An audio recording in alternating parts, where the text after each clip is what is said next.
que dentro del grupo C tenemos los X-inhibis y los X, que causan mastitis bovinas, faringitis, sinusitis, bacteremias, endocarditis, y las infecciones causadas por ellas normalmente tienden a confundir con las causadas por el Streptococcus pyogenes. Luego tenemos los del grupo H. Dentro del grupo H tenemos los Streptococcus sanguis, que causan placas rectales y endocarditis. Luego tenemos la E, la F, la K y la U, que raramente causan enfermedades a los seres humanos. Y por último vemos los del grupo D, que son los Streptococcus bovis. Estos Streptococcus bovis colonizan la flora gastrointestinal y las patologías que causan están relacionadas con bacteremias producidas en pacientes con cáncer del colon. ¿Por qué cáncer del colon exclusivamente? Porque colonizan la flora gastrointestinal. Forman parte de la microbiota normal de la zona gastrointestinal. ¿Qué significa que sean alfa hemolíticos? ¿Hemólisis total o parcial? Parcial. ¿Quiénes producen hemólisis parcial? Los Streptococcus viridans y los Streptococcus pneumoniae. Los Streptococcus pneumoniae en realidad son un grupo o forman parte del grupo de los Streptococcus viridans. Es una subespecie de los Streptococcus viridans. Dentro de los Streptococcus viridans tenemos 5 grupos, lo que significa que cuando hablamos de viridans hablamos de 5 grupos de Streptococcus. ¿Quiénes forman parte de los Streptococcus viridans? El aeruginosus, el mitis, el mutas, el salivarus y el bovis. Todos estos grupos forman parte de los Streptococcus viridans. ¿Dónde se encuentran? Colonizan la región orofaringea. A partir de ahí, ellos pueden introducirse y causar las diversas patologías que es característica por cada microorganismo. El anginosus, por ejemplo, ¿qué causa? Abscesos cerebrales, abscesos orofaríngeos y abscesos en la cavidad peritoneal. Sí. Pneumoniae. Pneumoniae en realidad, si ustedes se fijan, forma parte del grupo del mitis. Es una subespecie de los viridans. ¿Por qué se lo clasifica de forma separada? Porque tiene características distintivas de los Streptococcus viridans. Por eso es que se lo estudia de forma separada. Pero en realidad es una subespecie de los viridans. El mitis, ¿qué causa? Endocarditis, causa sepsis, causa neumonía, causa meningitis. Luego tenemos el mutas, causa caries dental y causa bacteremia. Tenemos también el salivarius, causa bacteremia y causa endocarditis. Y el bovis, si ustedes se fijan, está asociado a bacteremias en personas que tengan cáncer gástrico. Entonces, todos ellos forman parte de los Streptococcus viridans. Entonces, si yo digo Streptococcus viridans colonizan la zona orofaringea, ¿sería correcto o falso? Viridans, correcto. ¿Por qué? Porque todas las bacterias que forman parte del grupo viridans colonizan la zona orofaringea. Entonces, cuando hablamos de viridans, estamos hablando de 5 grupos de bacterias diferentes. ¿Quiénes son? Salivarius, mitis, mutas, después sanguis y anginosus. Estos microorganismos forman parte del grupo viridans. Guarden en su mente. Entonces, cuando hablamos de viridans, ¿hablamos de una sola bacteria? No. Hablamos de 5 grupos bacterianos diferentes. Streptococcus pneumoniae ¿forma parte del grupo viridans? Sí, es una subespecie del grupo viridans. ¿Y por qué no se lo estudia como viridans entonces? Porque tiene sus características propias distintivas del viridans. Por eso se lo estudia por separado. Y se lo estudia como si fuera una especie separada de ellos.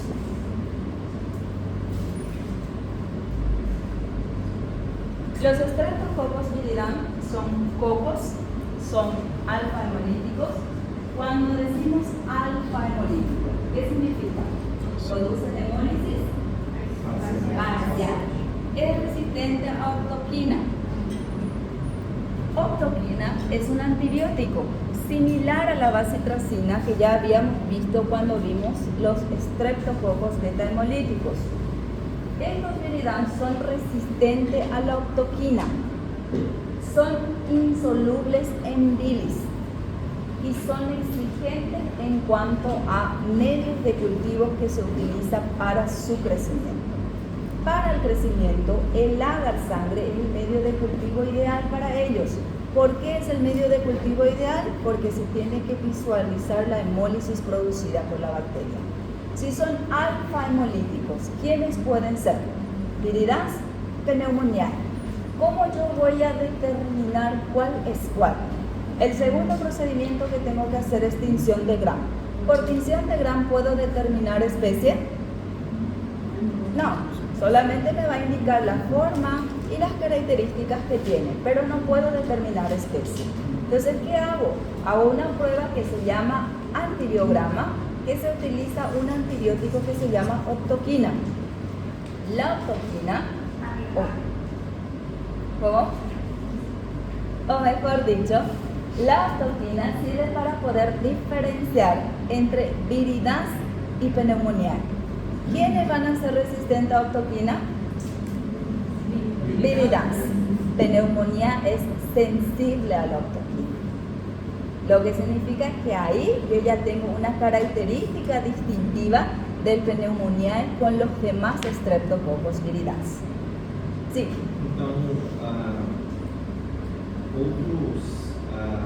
Outras bactérias, mesmo sendo do grupo da viridans, podem ter resistência sensibilidade à octoquina. La característica distintiva es, todos, excepto Pneumoniae, va a ser sensible a la octoquina. Por eso el Pneumoniae se estudia de forma separada, porque tiene características que son diferentes a los otros estreptococos viridans. Entonces, todas, excepto Pneumoniae, serán resistentes a la octoquina, lo que significa que Pneumoniae va a ser sensible a la octoquina. La otra prueba que se hace es solubilidad en bilis. Todos los pneumoniae no serán solubles en bilis y Streptococcus pneumoniae será soluble en bilis. Tenemos otra característica distintiva. ¿Dónde se encuentra? En la zona orofaringe, en la región genital y en la región gastrointestinal. Sí. Sí, si vos te fijas, dice viridans, falta de solubilidad del bilis, lo que significa que es insoluble al bilis, y el pneumoniae es soluble a bilis. Entonces ahí tenemos dos características distintivas: sensibilidad a octoquina y solubilidad en bilis. ¿Dónde se encuentra? En la boca. Los pneumoniae colonizan la zona nasofaringe y la zona bucal. Los viridans se encuentran en las vías respiratorias altas, lo que significa en las zonas nasofaringe, en la boca, en las regiones genitales y en el tubo digestivo. Entonces tienen localizaciones similares con algunos grupos del grupo viridans, pero ellas, las pneumoniae, se encuentran en la nasofaringe y la zona bucal, la zona orofaringe. Síndrome clínico. Los viridans causan bacteremia, causan endocarditis, principalmente si las válvulas están deformes. ¿Qué microorganismo produce deformidad de las válvulas? Biógenes. Entonces, todo paciente que haya tenido fiebre reumática corre el riesgo de sufrir endocarditis como consecuencia de una infección causada por Streptococcus viridans. Por ejemplo, caries dentales. ¿Quiénes producen? Streptococcus. ¿Cómo se llama? ¿Mitis o mutans? Mutans. Entonces, las caries dentales son producidas por el Streptococcus mutans, que corresponden o forman parte del grupo viridans. Entonces, si yo tengo caries dental causada por mutans y yo ya tengo una válvula deforme porque yo padecí de fiebre reumática, entonces corro el riesgo de que ese microorganismo que se introduce a través de las caries dentales me produzcan endocarditis bacteriana. Entonces, toda persona que haya tenido fiebre reumática puede sufrir de endocarditis bacteriana como consecuencia de una caries dental causada por Streptococcus viridans.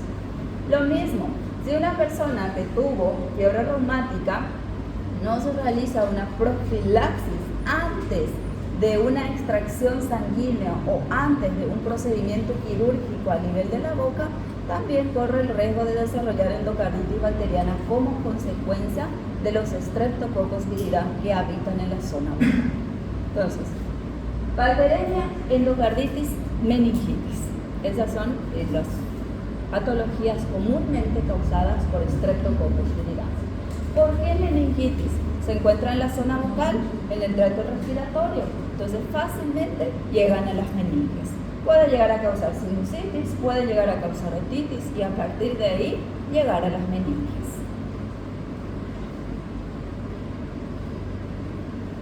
Tenemos dos tipos de endocarditis causadas por el viridans. Tenemos la endocarditis aguda y tenemos la subaguda.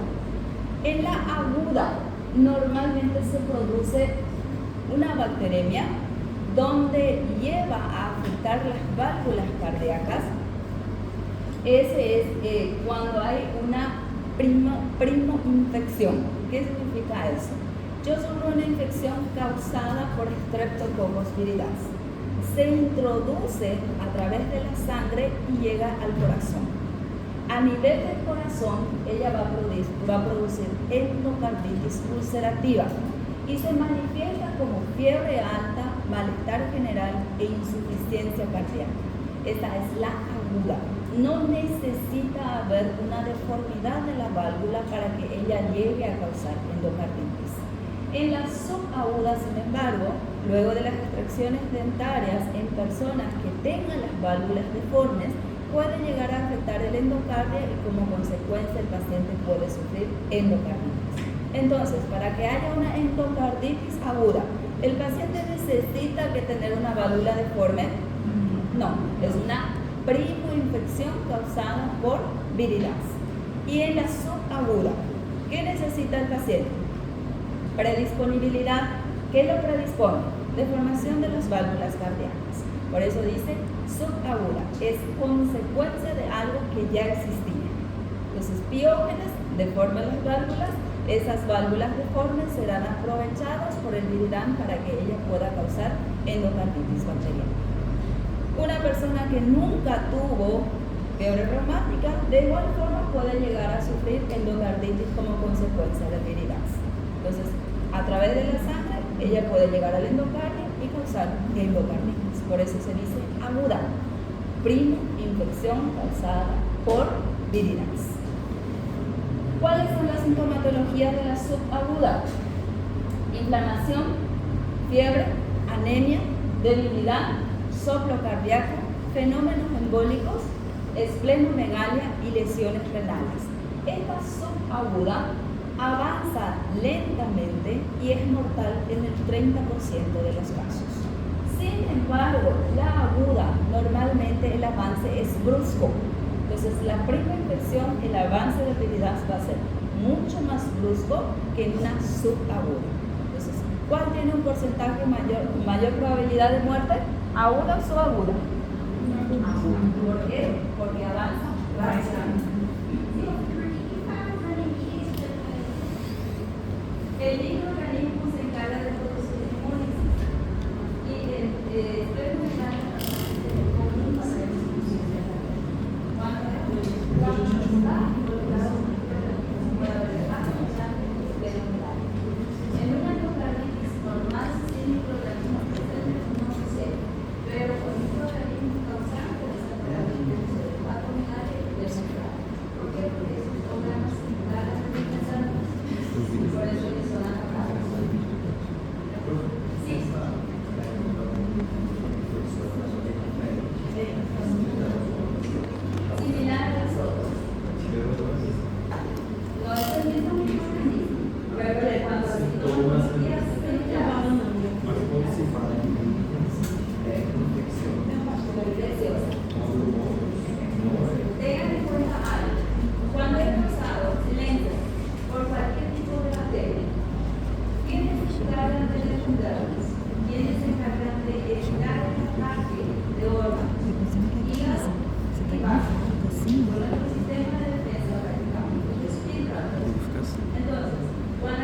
microorganismo involucrado en el proceso, va a haber alguien que esté involucrado.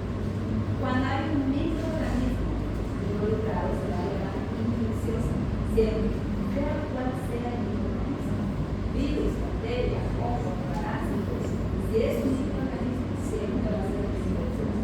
Y característica de ellos es que patas grandes, extremos grandes,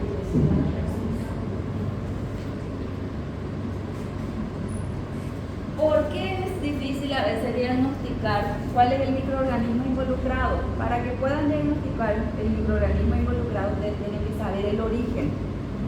Solamente sabiendo el origen. Sí, porque por la clínica va a ser lo mismo, pero tienen que saber el origen del proceso. Si hubo una caries dental, ¿qué puede ser? Gingivitis. Si hubo una celulitis o puede ser fascitis necrosante, ¿qué va a ser?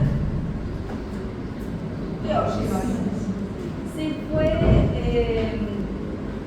escarlatina, Piorsis. Si fue amigdalitis, Piorsis. Entonces siempre ustedes van a tener que determinar el origen del proceso. ¿Por qué? Porque la endocarditis ya es una infección diseminada, lo que significa que la bacteria tuvo que entrar por algún lugar específico, circuló en la sangre y a través de la sangre llegó a la zona cardíaca. Siempre que esté involucrado un microorganismo va a ser endocarditis infecciosa. Y la sintomatología es prácticamente lo mismo en todas las endocarditis infecciosas. Se presenta anemia, se presenta soplo, se presenta malestar general, va acompañado de hepatomegalia, esplenomegalia, falla renal, y todo eso es lo que conlleva a la muerte del paciente. Cuando hay falla renal y hay una endocarditis, el paciente tiene asegurado su muerte. ¿Por qué tiene asegurado su muerte? Eso tendré que usar por fisiología. Cuando hay falla renal, ¿qué sucede? ¿Qué sucede con los electrolitos?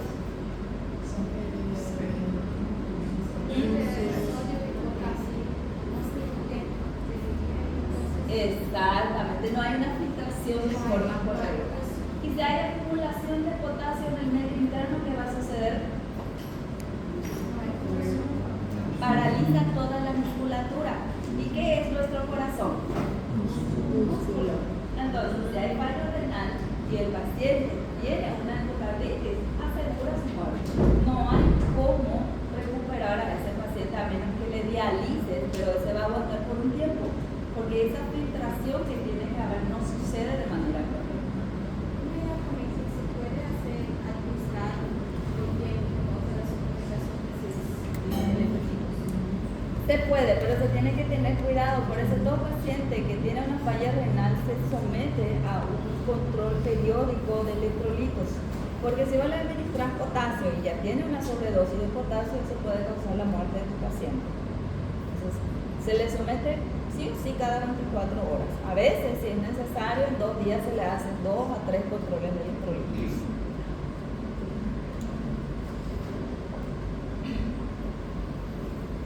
¿Qué se administra a los pacientes que hayan tenido válvulas deformes? Para que no lleguen a desarrollar endocarditis como consecuencia del Streptococcus viridans. Yo tuve fiebre reumática. Yo me voy a someter a un procedimiento dental. Ya sea una cirugía, ya sea una extracción, o ya sea una obturación de una caries dental. ¿Qué tengo que hacer? Profilaxis. La profilaxis se hace con amoxicilina. Amoxicilina siempre antes de realizar cualquier procedimiento, 4 horas antes de cualquier procedimiento odontológico, a todo paciente que tenga las válvulas deformes, principalmente aquellas que tengan válvulas deformes causadas por fiebre reumática. Hoy en día sí, para no correr el riesgo. ¿Por qué? Porque puede ser una endocarditis aguda o subaguda. Entonces, por eso se recomienda profilaxis. Y más si el paciente ya tiene una secuela de algo. Bueno, se puede utilizar también cefalosporina, se puede utilizar también vancomicina. Amoxicilina solo serviría No. Hoy en día ya no sirve, tiene que ser con clavulonato. Entonces todo hoy en día se complica más. Lo que va a ser fácil, viene complicado. Si vos utilizas amoxicilina solo, no sirve, tiene que ser con clavulonato. Clavulonato. Sí, o ácido clavulónico, lo mismo. Streptococcus pneumoniae también es un alfa hemolítico, es una subespecie del grupo Viridans. Solamente se lo estudia por separado porque tiene características distintivas. La primera característica distintiva, sensibilidad a octoquina, solubilidad en bilis, medio de cultivo ideal, agar sangre. Necesita de la adición de 5 a 10% de dióxido de carbono. Consume glucosa y a partir de glucosa produce ácido láctico. Pero el ácido láctico en exceso para ella es tóxico.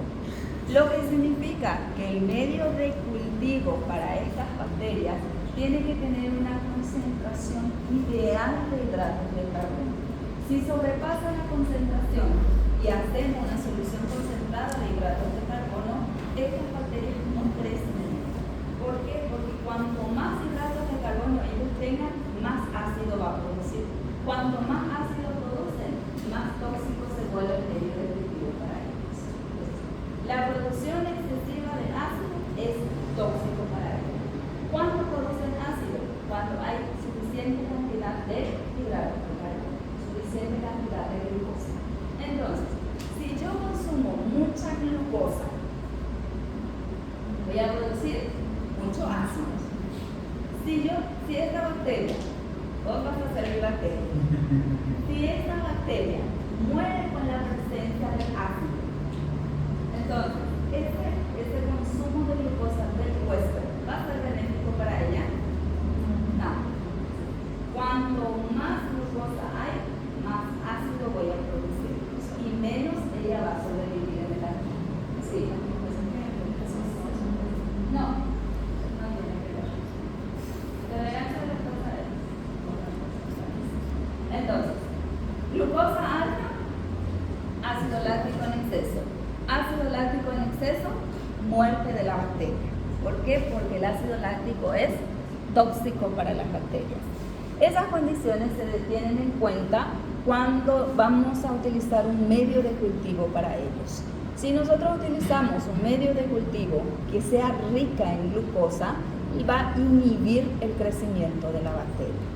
Por eso que el agar sangre utilizado para ella tiene que tener glucosa, pero en bajas concentraciones. Si tienen altas concentraciones, se inhibe su crecimiento. Y ahí daría un falso negativo. No porque el paciente no tenga Streptococcus pneumoniae, sino que el medio de cultivo que yo utilizo no está sirviendo. ¿Por qué? Porque tiene una concentración de glucosa muy elevada. El agar sangre se utiliza, pero se tiene que ver la cantidad exacta de glucosa que necesita el microorganismo. Tienen cápsula. Estos Streptococcus pneumoniae tienen cápsulas de polisacárido. Esa cápsula sirve para poder fabricar vacunas en contra de la bacteria. Esa cápsula sirve también para inhibir la fagocitosis. Habíamos visto que toda bacteria con cápsula tiene la capacidad de inhibir la fagocitosis. Si yo, paciente, no estoy vacunada contra el Streptococcus pneumoniae, la probabilidad de que ese Streptococcus pneumoniae llegue a causar mi muerte va a ser altísima. Y hoy en día, la vacuna contra el Streptococcus pneumoniae precisamente se realiza de la cápsula bacteriana. El Streptococcus pneumoniae hoy en día tiene dos tipos diferentes de vacuna. Contra el Neumo 13, que protege de 13 serotipos diferentes, y la conjugada contra 23 serotipos diferentes. No es liberado a toda la población. ¿Por qué no es liberada a toda la población? Porque dentro de los Streptococcus pneumoniae hay 90 serotipos. Esos serotipos tienen la capacidad de combinarse uno con otro y al combinarse uno con otro crean un serotipo nuevo. Cuando ellos crean un serotipo nuevo, con el uso de la vacuna y con el uso de antibióticos. Entonces, si la vacuna es liberada a toda la población, la probabilidad de una recombinación genética y una serotipificación nueva es altísima.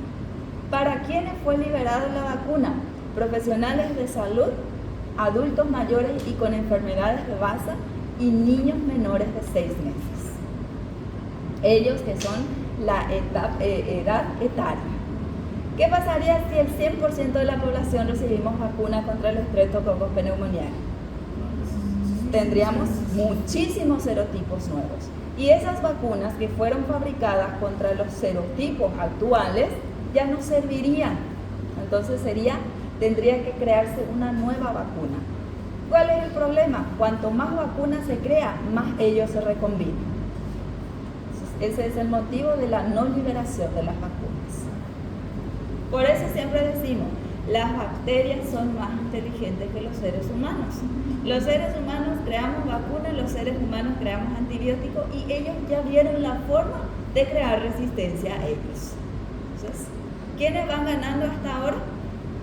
Estamos iguales, pero dentro de unos años no sabemos por qué, porque nosotros mismos creamos las resistencias. Factores de virulencia, la cápsula, neumolicinas, esas neumolicinas son hemolicinas, lo que significa que se van a encargar de degradar eritrocitos, leucocitos, plaquetas. Luego tenemos el ácido teicoico. Ese ácido teicoico es liberado cuando la bacteria muere. Cuando la bacteria muere y libera el ácido teicoico, activa el sistema de complemento. Y al activar el sistema de complemento también produce la liberación de las citocinas proinflamatorias, lo que significa que la muerte celular bacteriana lleva a las sintomatologías específicas causadas por el Streptococcus pneumoniae. ¿Qué sucede cuando hay liberación de citocinas? Proceso inflamatorio, fiebre, hipotensión, malestar general, falla multiorgánica y puede llegar a causar la muerte del paciente. Neuramidasas. Estas neuramidasas se encargan de que la bacteria se adhiera al huésped y pueda diseminarse dentro del huésped. Tenemos 3 tipos de neuramidasas: la NANA, la VGA y la STRH. Esas 3 neuramidasas hacen que la bacteria se adhiera al huésped y una vez que se adhiera al huésped se introduzca y se pueda diseminar en el huésped. Y luego tenemos la IgA proteasa, que se encarga de hidrolizar la IgA. ¿Qué es la IgA?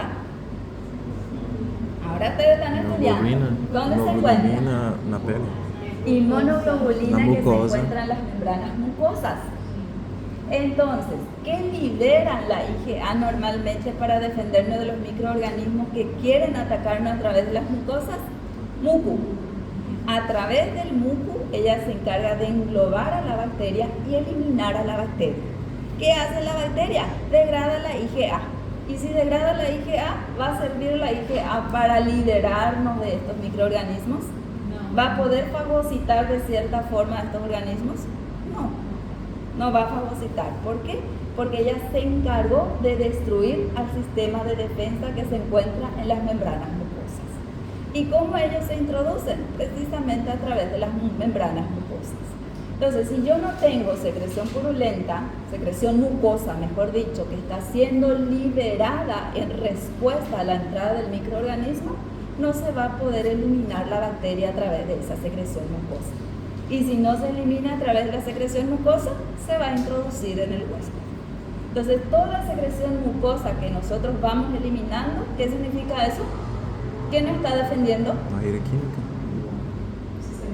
Nuestro sistema inmune. Dentro de esa secreción mucosa se encuentran los microorganismos que ella se está encargando de eliminar. Y si la IgA es degradada, ¿va a funcionar de esa forma? Sin protección alguna. Entonces ahí ocurre invasión del microorganismo. Eso saben porque están estudiando, ¿verdad? Patología. Por lo menos ya saben que la IgA sirve para eliminar microorganismos. Bueno, patología causada por el Streptococcus pneumoniae. ¿Dónde se encuentran? En la boca y en las zonas nasofaríngeas. Entonces, ¿qué patologías van a causar? Otitis media, sinusitis, meningitis y neumonía. Precisamente son enfermedades de las vías respiratorias. Lo que está en la boca va a introducirse a los pulmones y causar neumonía.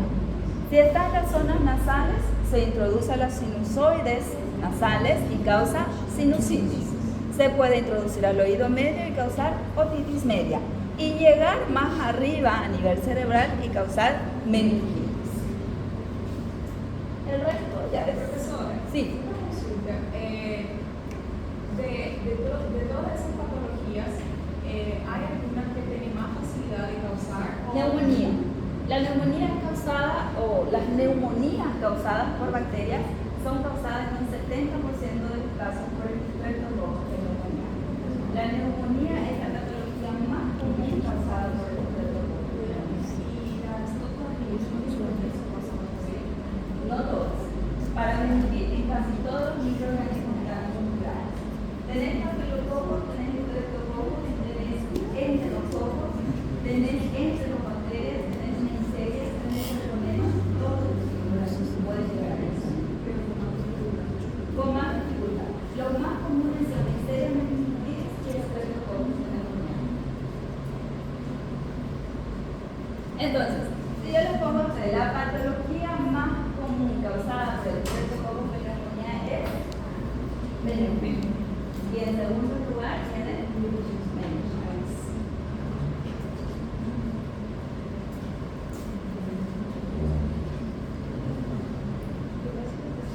Bueno, la serotipificación se debe a la variedad de cápsulas que ellas tienen. Existen 90 serotipos diferentes debido a las 90 tipos de cápsulas diferentes que tiene la bacteria. Algunos libros hablan de 94 serotipos. ¿Por qué 94 serotipos? Porque son libros más actualizados. Entonces, en algunos libros te van a encontrar 90 serotipos, en otros 94 serotipos. Y cuanto más las vacunas van creándose, más serotipos se va a tener. ¿Por qué? Porque producen recombinación genética. Eso ya les había explicado, ya les había dicho que cada serotipo puede recombinarse para formar un serotipo diferente. Y esa recombinación depende del uso de vacunas y del uso de antibióticos. Cuanto más se apliquen las personas las vacunas, más recombinación genética tenemos. Cuanto más se utilizan antibióticos y más resistencia crean a los antibióticos, más serotipos también vamos a tener. Hoy en día tenemos 2 vacunas. La tercera está en proceso de prueba. ¿Qué significa eso? Que las 2 que tenemos ahora en el mercado ya dentro de pocos años van a ser inservibles.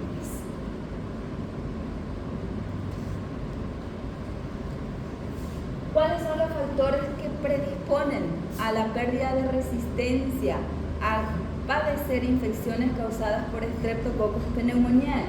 Anormalidades del aparato respiratorio, la edad.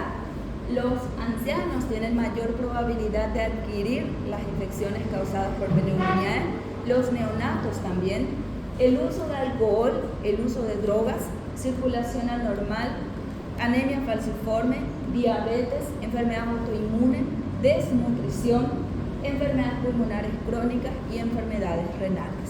Todas esas patologías pueden llevar al desarrollo de patologías causadas por Streptococcus pneumoniae. En condiciones normales de inmunocompetencia, normalmente los pacientes no llegan a adquirir infecciones causadas por pneumoniae.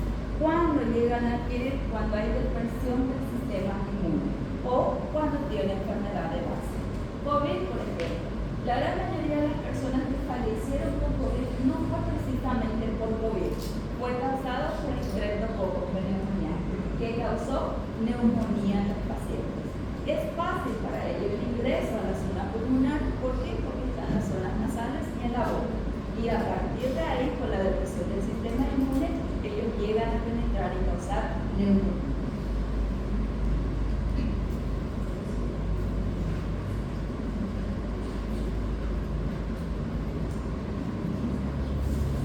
Las patologías comúnmente causadas en los adultos es causado por el serotipo 1 y el serotipo 8.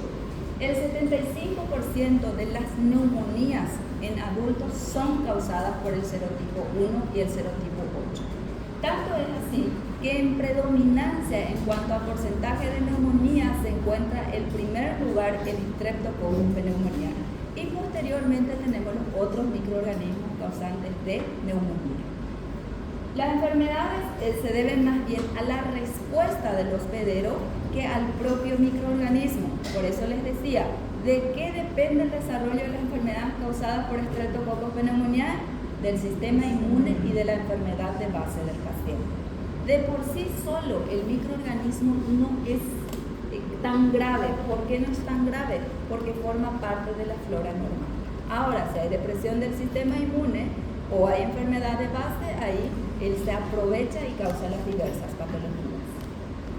El Streptococcus pneumoniae coloniza la zona bucofaringe y la zona nasofaringe, pero pueden llegar a diseminarse en los pulmones, pueden llegar a diseminarse en las fosas nasales, en las sinusoides nasales, pueden llegar a diseminarse en el oído medio y pueden llegar a diseminarse también a las meninges.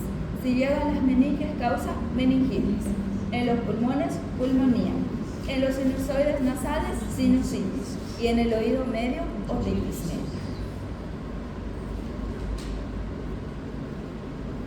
El inicio de síntomas cuando hay una infección causada por Streptococcus pneumoniae normalmente es brusco. El paciente presenta fiebre, escalofríos, dolor dorsal, dolor costal, que son características de una neumonía.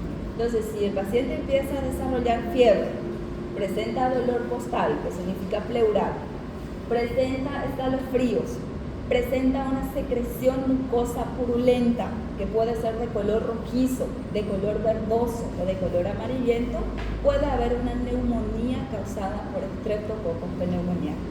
Característica principal de ellas, presenta secreción mucosa purulenta con presencia de eritrocitos. ¿Por qué?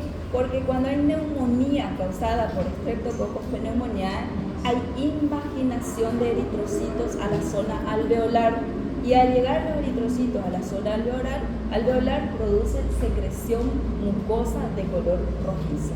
Entonces casi siempre la secreción presenta sangre, el aspecto es con presencia de sangre. En el caso de una neumonía puede llegar a desarrollarse bacteremia en el 10 a 20% de los casos. Y en el caso de la meningitis se desarrolla bacteremia en el 70 a 80% de los casos. Entonces, la probabilidad de bacteremia en meningitis es mucho mayor. Lo que significa que si ustedes solicitan hemocultivo, va a servir el hemocultivo para determinar la presencia de Streptococcus pneumoniae en las zonas meningias. Sirve, pero en realidad la determinante es la presencia de Streptococcus pneumoniae en el líquido cefalorraquídeo, pero va a haber presencia de bacteremia, lo que significa que puede ayudar en el proceso, pero ustedes siempre tienen que tener en cuenta la clínica del paciente. En el caso de una neumonía causada por Streptococcus pneumoniae, ¿serviría un hemocultivo para fines diagnósticos? No tanto. ¿Por qué? Porque solo da positivo en el 10 al 20% de los casos. Entonces, ¿qué se solicita en ese caso? Cultivo de líquido, pulmón, escarro, catarro y meningitis, cefalorraquídeo. ¿Puede solicitarse hemocultivo para meningitis? Se puede, pero ¿te va a ayudar a confirmar una meningitis?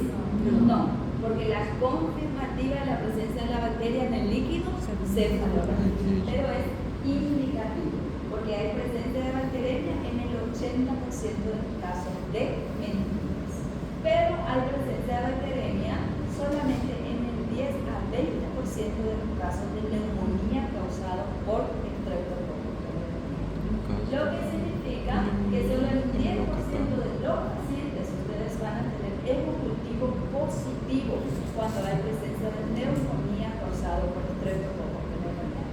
¿Qué va a ser la confirmatoria? Cultivo de catarro. Escajo, como dicen ustedes.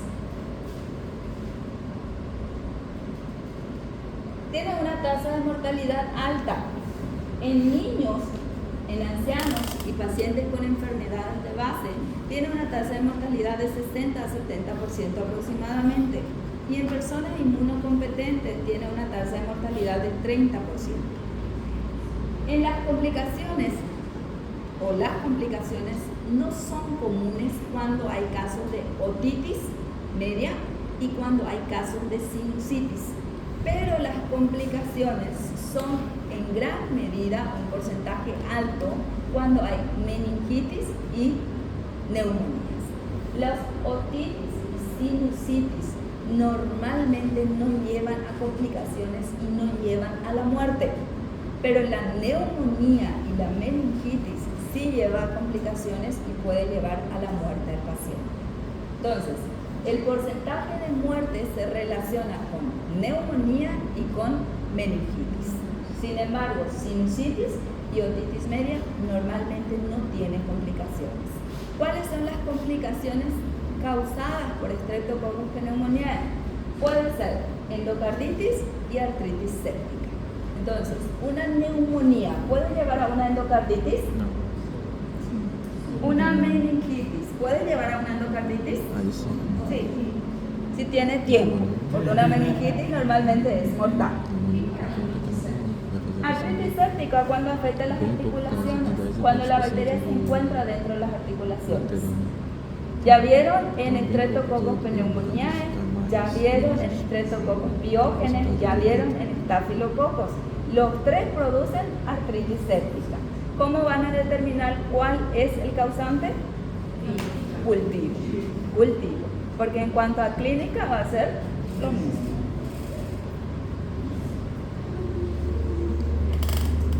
La neumonía en personas inmunocompetentes puede resolverse espontáneamente en 5 a 10 días aproximadamente cuando el paciente desarrolla anticuerpos neutralizantes. Pero en personas inmunodeprimidas y personas que tengan enfermedades de base necesita de tratamiento lo más rápido posible. ¿Por qué? Porque esos 5 o 10 días puede representar la muerte del paciente. Entonces, toda persona inmunocompetente no necesariamente necesita tratamiento. Si recibe tratamiento, la resolución del proceso va a ser mucho más rápida, pero puede ocurrir resolución espontánea. ¿Cuándo? Cuando desarrolla anticuerpos neutralizantes. ¿Cuánto tiempo demora eso? 5 a 10 días aproximadamente. Pero en un paciente diabético, ¿pueden esperar 5 a 10 días para que haya resolución espontánea? No. Porque en esos 5 días el paciente murió.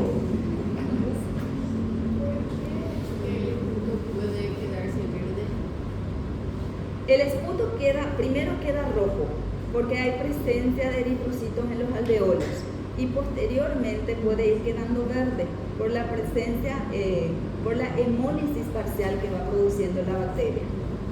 Entonces, ya vieron ustedes que forma parte del viridans, lo que significa que al hemolizar, al romper los eritrocitos, va a dejar un pigmento verde. Por eso es que va quedando verde. Inicialmente siempre va a ser rojo, que es la presencia de eritrocitos en forma entera. Y cuanto más pasa el tiempo, va quedando más verde. ¿Por qué? Porque ya hay degradación de eritrocitos en ese proceso. Neumonía, entonces se produce cuando la bacteria llega a los alveolos. En los alveolos también pueden extravasarse los eritrocitos, y el extravasar los eritrocitos a la zona alveolar cambia el color de la secreción mucosa. Inicialmente queda roja o hemoptísica y posteriormente queda verdosa. Como ya le había explicado a la compañera, queda verdosa porque se produce una hemólisis parcial de los eritrocitos. Comienza con sintomatologías bruscas, escalofrío, fiebre de 39 a 41 grados, dolor costal, dolor pleural y presentación de secreción purulenta de color rojo a verdoso. Puede presentar dolor en el pecho también. Todas estas sintomatologías va a conllevar a una consolidación pulmonar y ahí nos da una indicación de que es una neumonía causada por algún microorganismo. ¿Cómo ustedes van a determinar cuál es el microorganismo? Solamente por cultivo. A simple vista no se puede determinar. Sinusitis, ¿cuándo sucede? Cuando la bacteria ocupa los sinusoides. A partir de ahí puede llegar al oído medio y causar otitis media. De ahí puede llegar a las meninges y causar meningitis. Cuando llega a la sangre, ¿qué produce? Bacteremia. A partir de la sangre, bacteremia. A partir de la diseminación sanguínea se presentan las complicaciones. ¿Cuáles son las complicaciones más comunes? Endocarditis y artritis supurativa. Entonces, de aquí entra a los pulmones, entra a los sinusoides, al oído medio, a las meninges. O si no, circula a través de la sangre. Si circula a través de la sangre, llega al corazón o llega a las articulaciones. ¿Cuál es peor? Meninge, el ataque va a ser mucho más agresivo. Bueno, todo eso. Voy pasando porque ya voy explicando todo antes. Meningitis. En niños y en adultos es normal los casos de meningitis causadas por Streptococcus pneumoniae, pero es raro ver meningitis en recién nacidos. ¿Por qué es raro ver meningitis en recién nacidos? Porque los brotes expuestos proyectan ahí la opresión. Porque ocupan bacterias. Es más común acá en la escuela. No sé. ¿Por qué es raro ver en recién nacidos? ¿Qué? Porque no está colonizado. Si un recién No sé si nacido lo veo ahí. neumonía o meningitis por Streptococcus pneumoniae, va a ser la actividad de la comunidad externa, porque no está colonizado. Por eso es más difícil encontrar casos de neumonía o casos de meningitis causados por Streptococcus pneumoniae. Solamente si el recién nacido adquirió el medio externo de la comunidad, puede llegar a desarrollar meningitis o neumonía por Streptococcus pneumoniae. Entonces tiene que ver con colonización. ¿Y por qué en niños sí es normal y por qué en adultos sí es normal? Porque ya está colonizado. Si ya está colonizado, es mucho más fácil que llegue a los pulmones o que llegue a las meninges.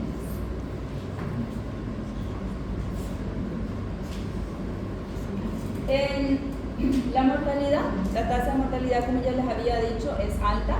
Las secuelas también tienen una tasa elevada. Las secuelas normalmente suelen ser neurológicas en el caso de meningitis. Puede ser retraso mental, puede ser ceguera, puede ser sordera. Esas son secuelas características de meningitis. Bacteremias se puede ver en casos de neumonía en un 20 a 25 a 30% de la población y meningitis 70 a 80% de la población. Entonces eso es lo que les explicaba, que los hemocultivos pueden dar positivos en casos de meningitis en un 80% de los casos y en un 20 a 30% de los casos en los casos de neumonía. ¿Pero ya servirían para diagnosticar el proceso? No. ¿Por qué? Porque para diagnosticar meningitis tiene que ser líquido encefalorraquídeo. Para diagnosticar neumonía tiene que ser catarro o escape.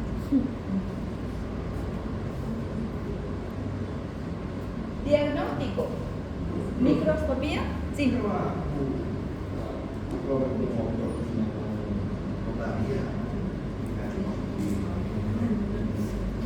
Sí, pero de todas formas para que puedan hacer la prueba de proteína tienen que hacer cultivos.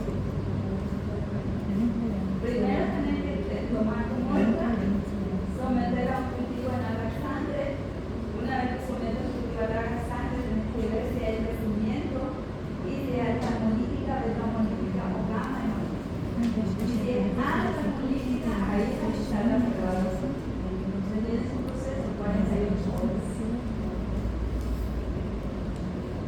el paciente es un paciente grave, si hay una meningitis, puede esperar esas 48 horas.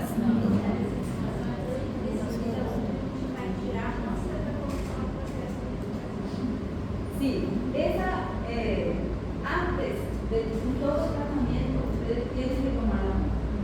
Si es un posible caso de meningitis que ustedes van a diagnosticar con sintomatología, primero tienen que hacer función de líquido cefalorraquídeo y ahí administrar el antibiótico.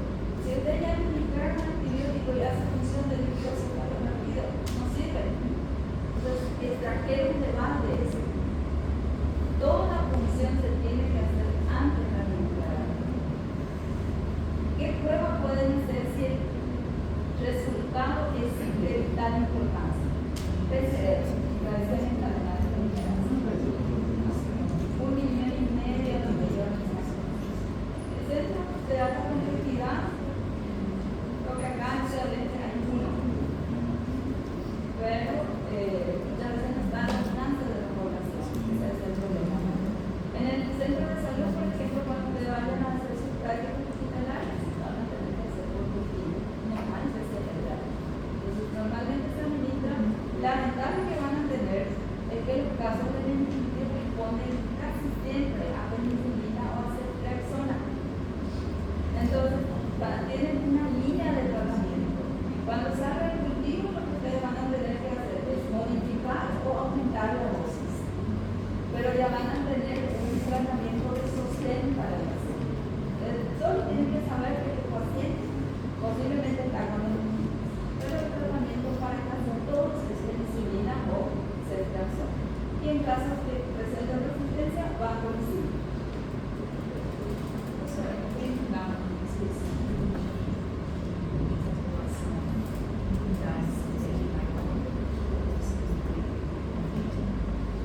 En niños es la mayor la transfusión.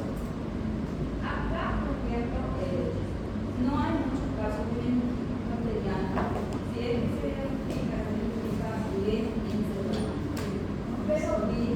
Pero en hoja azul ahora hay meningitis causada por meningococcus. Entonces, hay epidemia de meningitis causada por meningococcus. Y el meningococo es mortal en el 99% de los casos, más si el paciente no ha sido vacunado. Y en el código azul no se estaba aplicando la vacuna contra una de las cepas que son más peligrosas. Entonces, ya se dio casos de muertes de recién nacidos, por ejemplo, por meningococo. Bueno, forma de diagnosticar: microscopía, tinción de Gram. La tinción de Gram se puede hacer directamente del esputo, del catarro o del líquido cefalorraquídeo. ¿Cuál es la desventaja de la tinción de Gram? No nos habla de especie, no dice que es un streptococo o un estafilococo, pero no podemos definir la especie bacteriana. Entonces, un indicativo, no es un diagnóstico para streptococos, pneumoniae o para otros microorganismos. Cultivo. El cultivo para pneumoniae tiene que ser catarro. Para meningitis, líquido cefalorraquídeo. Para sinusitis, secreción que se toma normalmente con jeringa de los sinusoides. Si es otitis media, secreción proveniente del oído medio. ¿Quién toma la muestra? El otorrino, y se toma también con jeringa. A veces puede ser con hisopo, pero ya depende del aparato que tenga el otorrino. Entonces, él o la muestra debe de provenir del sitio de infecciones. Si yo tengo una otitis, tiene que venir del oído. Si yo tengo una sinusitis, de los sinusoides. Si yo tengo una meningitis, de las meninges. Y si yo tengo una pulmonía, una neumonía, de los pulmones, que es catarro. ¿Por qué le repito y le repito y le repito? Porque parece que no queda claro. Las dos secciones que rindieron me entregaron en blanco los casos clínicos. Y a veces, a mí me parece que ya soy muy repetitiva. Y digo, seguramente ya se hartaron de que hablo siempre de lo mismo. Pero parece... Repite, que a gente aprende en repetición. Porque me di cuenta que en realidad no captan. Por eso le digo, si hay otitis, ¿de dónde viene? Del oído. ¿Y qué tiene que ser la secreción proveniente del oído? Me colocaron cualquier disparate, pero menos lo que correspondía. Extracción de sangre. Por ejemplo, para diagnosticar una infección de la vía urinaria, me colocaron extracción de sangre. ¿En algún momento yo hablé de extracción de sangre en la clase? Solamente para hazlo, ¿verdad? Sí. Me inventaron microorganismos nuevos. Mínimamente tengo unas...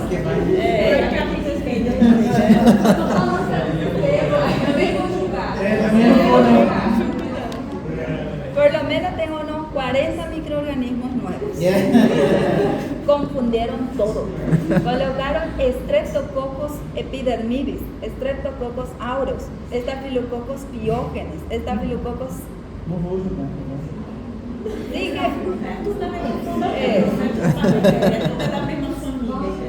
Me inventaron patologías.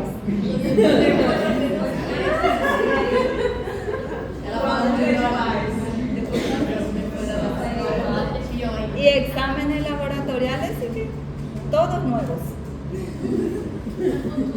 Sí, son futuros investigadores. Cientistas. Sí. Realmente, tengo por lo menos 50 a 70 cientistas nuevos. En bacterias solamente. Con el puntaje de 2, 3, 4 y 5 puntos de 20.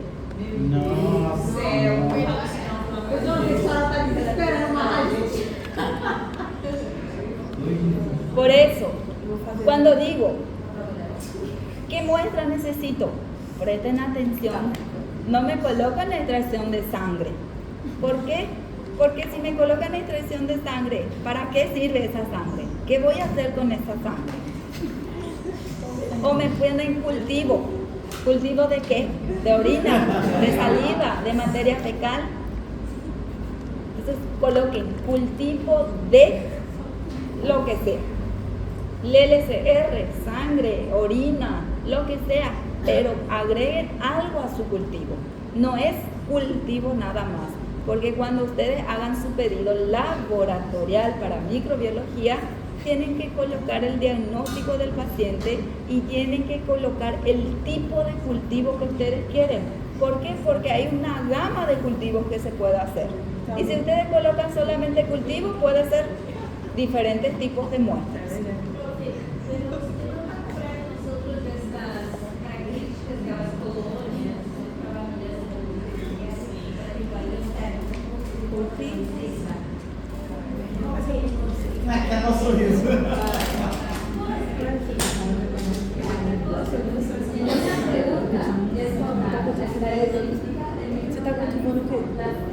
Nada, graças a Deus.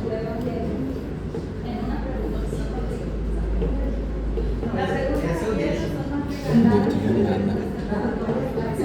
Eu tive nada, não tem nada no meu organismo. Tem um sangue músculo. Sangue músculo.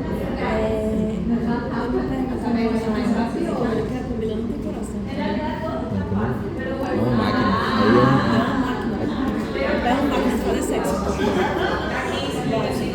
O sangue só vai pra cá, ó. Tá gravando o microfone. Não é isso não. O paciente de 12 años que acude a urgencia con sintomatologías de paciente de 12 años con sintomatologías iniciales de pústulas, posterior erupción, formación de costras de color mielácea. ¿Qué color miel? El microorganismo causante es un poco gram positivo, catalasa positiva, coagulasa positiva y respuestas en forma de racimo de uva. Ya te dice todo. Sí. Y no siquiera eso pudieron saber. Me pusieron Streptococcus pyogenes. Y si dice forma de racimo de uva es... ¿Y cuál de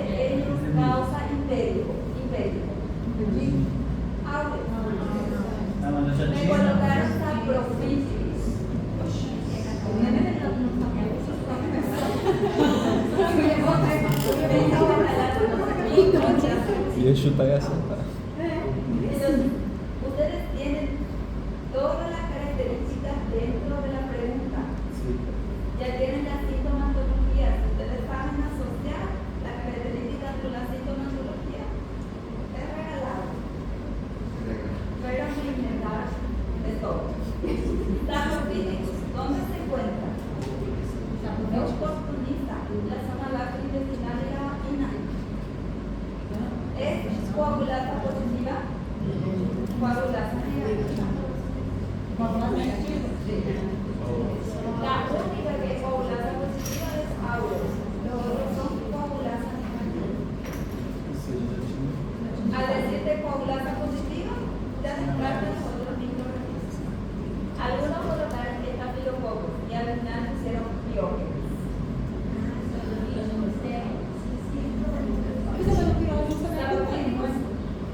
Es la calasa coagulasa negativa. Después,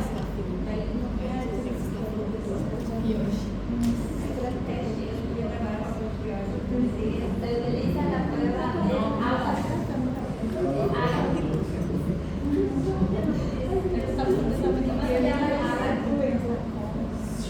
¿Cómo se llama el agar que ustedes realizaron en la práctica? Manitol positivo. Saprofíticos es manitol positivo. Epidermidis es manitol negativo. Saprofitio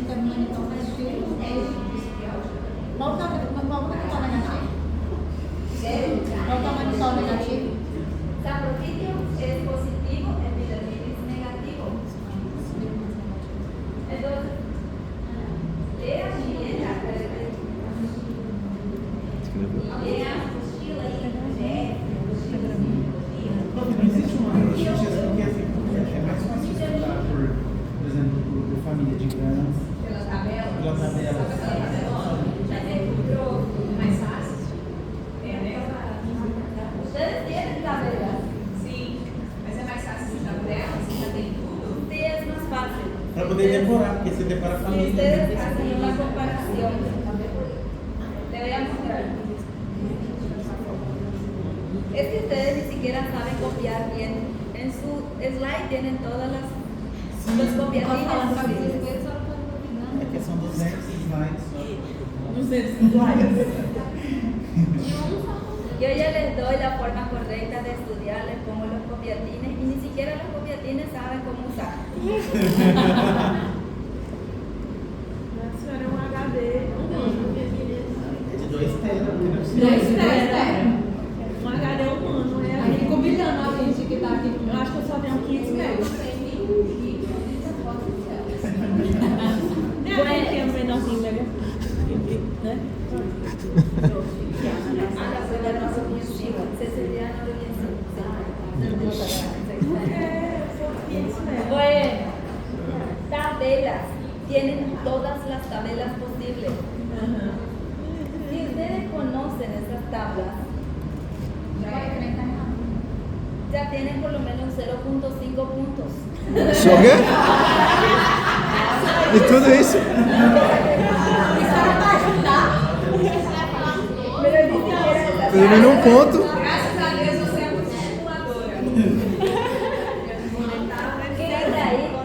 Enzimas, toxinas, ¿de verdad? Les pongo, citan las enzimas de los estafilococos. ¿Qué me coloca? Toxinas. Yo les pongo, citan las toxinas, me colocan enzimas. É o nervosismo. Algunos colocaron lipo, pared celular y cápsula como toxina. ¿Ven los cuadros que dicen los títulos? Sí. Toxinas, enzimas y otros componentes que corresponden a factor de virulencia. Este mismo cuadro también ustedes tienen en estreptococos, en donde hay una diferenciación de enzimas y toxinas. Mas isso daí é 0,05 pontos. Outro ponto. É um ponto. Já dá um ponto. Qual tabela já dá um ponto. No, a pesar de que parezca una broma, esta tabela es prácticamente la mitad del examen. La materia, si ustedes van viendo las cosas a esta tabela, es una materia completa ya.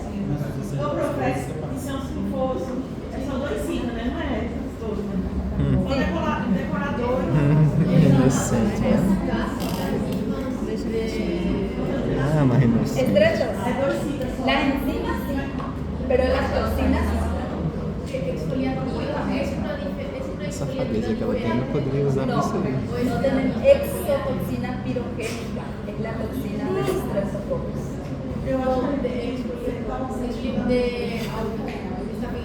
Sí, ese es audio.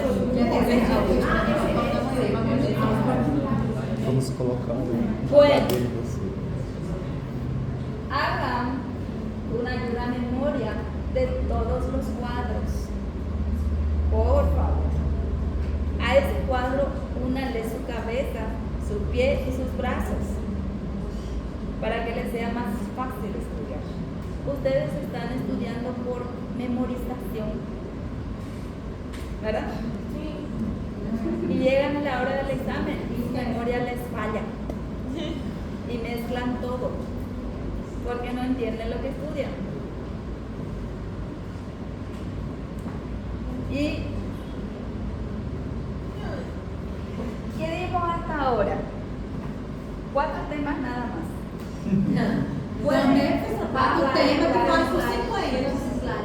abarcar, por ejemplo, sífilis como respuesta correcta.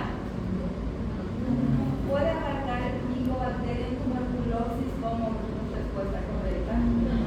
Eso nos dice nuestra simple conciencia, ¿verdad? A menos que yo les diga a ustedes, esto van a estudiar. ¿Por qué? Porque es lectura autónoma. Pero si no les digo que es lectura autónoma, significa que esos temas están ahí para que ustedes se distraigan. No es porque el menos lo que ustedes hayan desarrollado en clase va a ser la respuesta correcta. Este es el más raro de todo, piensan ustedes. Y esta va a ser la respuesta correcta. A veces ya marcan la verdadera, borran la verdadera y marcan la que está equivocada. Tal vez su compañero de al lado, de frente o de atrás, le dijo, esta no es la respuesta correcta. Às vezes Sem duvidar dessa Veo cabeça. un alumno que hizo un punto en vez de hacer 15 puntos. Borró todas sus respuestas correctas y marcó todas las equivocadas. abençoado, esse aí nasceu.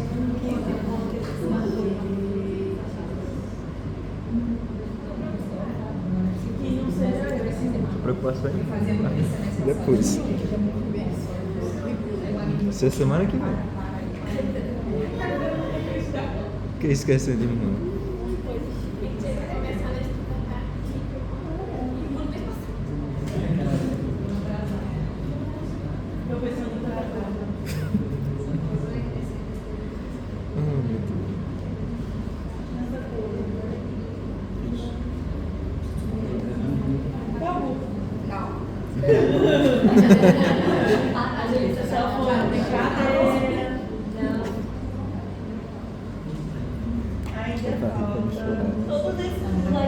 Até sempre mais.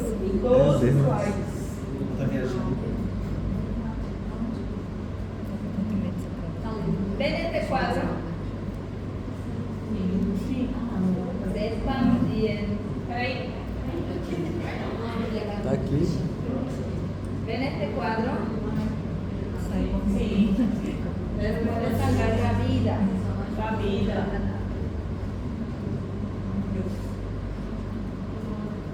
Que é pra vida mais.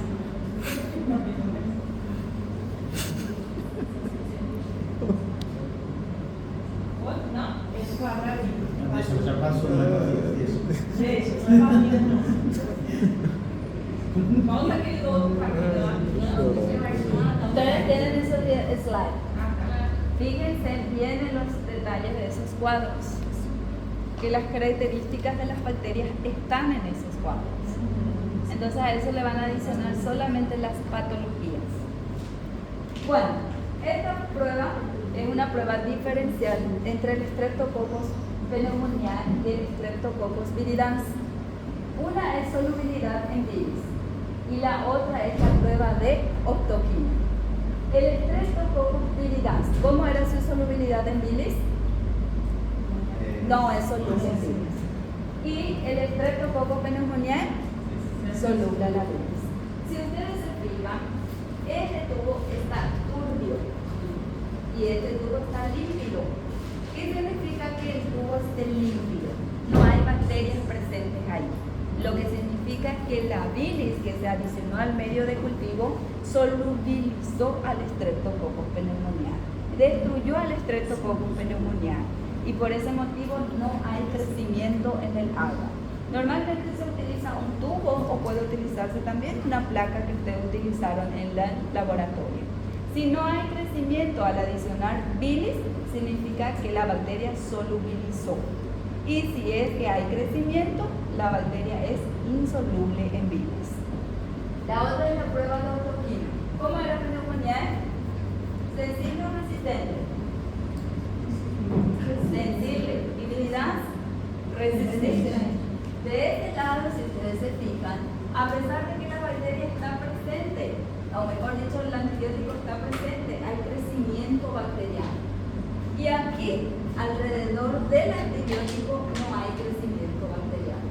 Entonces, aquí hay sensibilidad y aquí hay resistencia. Entonces, la bacteria que presenta resistencia a autoquina es virilidad. Y que presenta sensibilidad a autoquina, pneumoniae. Hasta ahora ya vimos 3 tipos de antibióticos. Novobiocin. ¿Para qué era novobiocin? Epidermidis de Samnophilus. Autoquina y bacitracina. Bacitracina es para diferenciar biógenes de agalactia. Y autoquina, víridas de pneumoniae. ¿Quién es resistente a autoquina? Víridas. ¿Y quién es sensible a autoquina? Pneumoniae. ¿Quién es soluble a bilis? ¿En bilis? ¿Y quién es insoluble en bilis? Víridas. Entonces, esos detalles tienen que saber. Esta prueba es lo mismo, mide la resistencia a la autoquina. Tratamiento, penicilina. La penicilina es el tratamiento de elección para las cepas que son susceptibles, pero ya se vio cepas de Streptococcus pneumoniae que sean resistentes a la penicilina. Por eso, cuando hay casos de meningitis causada por Streptococcus pneumoniae, el tratamiento de elección son las cefalosporinas de tercera generación. ¿Por qué se utiliza cefalosporinas de tercera generación? Porque no se ha visto resistencia de Streptococcus pneumoniae a las cefalosporinas de tercera generación. Sin embargo, las cefalosporinas de primera generación no sirven para tratamiento de meningitis porque muchas de las cepas son resistentes a las cefalosporinas de primera generación. Ustedes van a ver cefalosporinas de primera generación, de segunda generación y tercera generación. La ceftriaxona y la cefotaxima son las que están dentro de la tercera generación y las que están siendo utilizadas hoy en día para tratar la meningitis causada por Streptococcus pneumoniae. Si el resultado del antibiograma sale que es sensible a penicilina, se puede utilizar penicilina, pero hay cepas que ya son resistentes a penicilina. ¿Qué pasa si ustedes utilizan penicilina como tratamiento de elección para meningitis? Corren el riesgo de que el paciente fallezca estando medicado con penicilina si es que la cepa que causó esa meningitis es resistente a penicilina. Entonces, siempre que llega un paciente con meningitis causada por pneumonía, el tratamiento hoy en día es la tercera generación, que es ceftriaxona.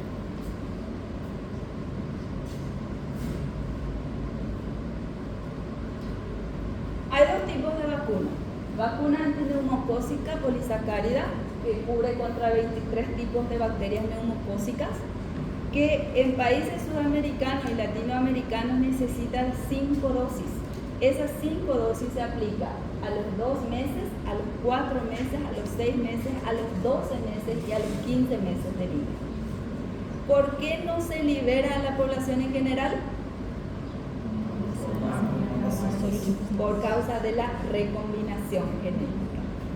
Hay otra vacuna vacuna que es la neumocócica conjugada contra 13 tipos diferentes de neumococos. Esta se aplica a los 2 meses, 4 meses y 12 meses de vida. ¿Cuál es la recomendable en países sudamericanos? Contra 23 serotipos. En países como Europa se aplica la de 13, pero en Sudamérica se aplica contra 23. Hay países que utilizan contra 13 serotipos, pero Paraguay y Brasil creo que utilizan contra 23 también. Los enfermeros me dirán. ¿Qué dicen los enfermeros?